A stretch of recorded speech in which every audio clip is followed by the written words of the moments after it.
निहत्ते फ़लस्तीनी गुज़श्ता 75 बरसों से आज के फ़िरौन यानी इसराइल के मज़ालिम बर्दाश्त करते चले आ रहे हैं और अब गज़ा के महसूर एक बार फिर बर्बरियत का सामना कर रहे हैं।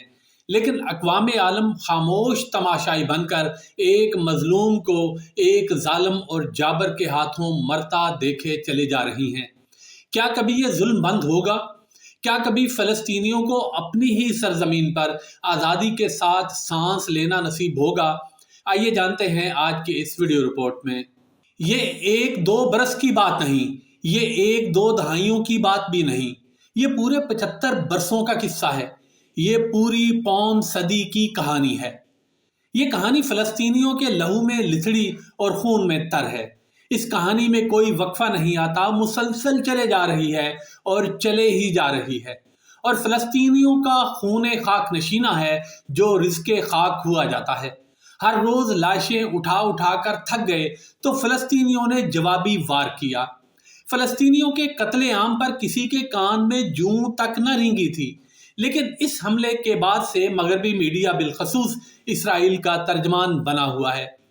अमेरिका और दीगर साम्राज्यी कुव्वतों की हिमायत और अमली फौजी मुआवनत के साथ इसराइल ने फ़लस्तीनी मकबूजा गजा का एक बार फिर चारों अतराफ से मुहासरा मुकम्मल कर लिया है।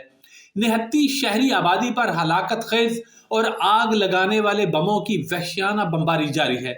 मगरबी मीडिया के मुताबिक इस खून रेज लड़ाई में अब तक 1000 से जायद सहयूनी फौजी मारे जा चुके हैं। दूसरी तरफ 800 के करीब फ़लस्तीनी भी शहीद हो चुके हैं। इसराइली फौज ने लुबनान में हिजबुल्लाह के मुबैना ठिकानों को भी निशाना बनाया है, जिसका उसे मुंह तोड़ जवाब दिया गया है।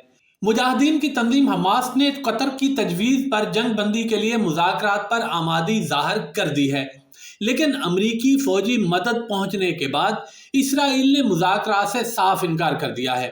इंसानी हकूक़ की आलमी तंजीम ह्यूमन राइट्स वॉच ने इसराइली वज़ीर आज़म नेतन्याहू को जंग का असल मुजरम करार दिया है।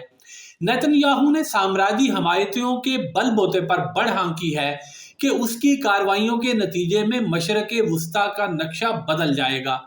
उधर ईरान ने मुतनब्बे किया है कि इसराइली मुहिम जोई का जवाब तबाहकुन होगा। नेतन्याहू ने गजा को नीस्तो नाबूद करने का जो दावा किया था, उस पर अमल करते हुए महसूर फ़लस्तीनी शहर के लिए खुराक, पानी, बिजली, गैस की फ्राहमी पर मुकम्मल पाबंदी आयद कर दी है। इसराइल ने फ़ज़ाई हमलों से गजा में सड़कें, पुल और दूसरा इंफ्रास्ट्रक्चर तबाह कर दिया है। यूरोपीय यूनियन समेत उसके हामी मगरबी ममालिक ने फ़लस्तीन की इमदाद भी बंद कर दी है। इसके नतीजे में गजा से फ़लस्तीनियों के अलावा इसराइल के आबाद किए हुए मगरबी मुल्कों के बाशिंदे भी भागने पर मजबूर हो गए हैं। खून रेजी के इस काबिल नफरत माहौल में भारतीय वज़ीर आज़म नरेंद्र मोदी को मुस्लिम दुश्मनी के इजहार का मौका मिल गया है।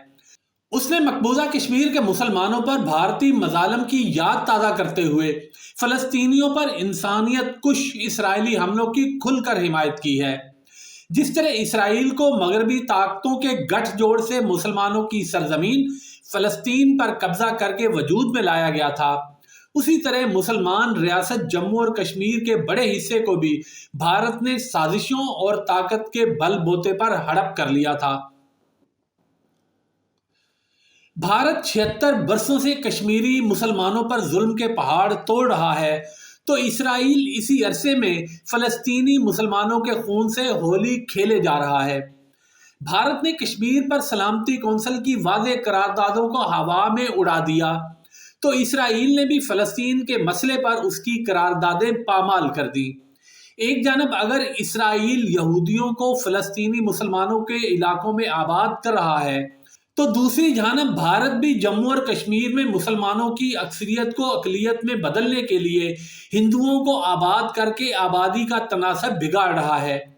यही वजह है कि फ़लस्तीनी अपनी सरजमीन को आज़ाद कराने के लिए इसराइल से जंगें लड़ रहे हैं और कश्मीरी भी भारत से आज़ादी के लिए मुसलसल बरसरे पैकार हैं। साम्राज्यी ताकतें जिस तरह फ़लस्तीनियों के हक़ आज़ादी को सलब करने में सरगर्म हैं, اسی طرح کشمیری مسلمانوں کو کچلنے میں بھارت کی معاون اور مددگار ہیں۔ افسوس کا مقام یہ ہے کہ جس طرح فلسطین کے مسئلے پر عالم اسلام زیادہ تر بے عمل ہے، اسی طرح کشمیر کے معاملے میں بھی اس کی ہمدردیاں زبانی کلامی حمایت تک محدود ہو چکی ہیں۔ دیکھنا یہ ہے کہ حماس نے اپنا سب کچھ داؤ پر لگا کر آزادی کے لیے جو جرأت مندانہ قدم اٹھایا ہے، اسلامی دنیا کہاں تک اس کا ساتھ دیتی ہے۔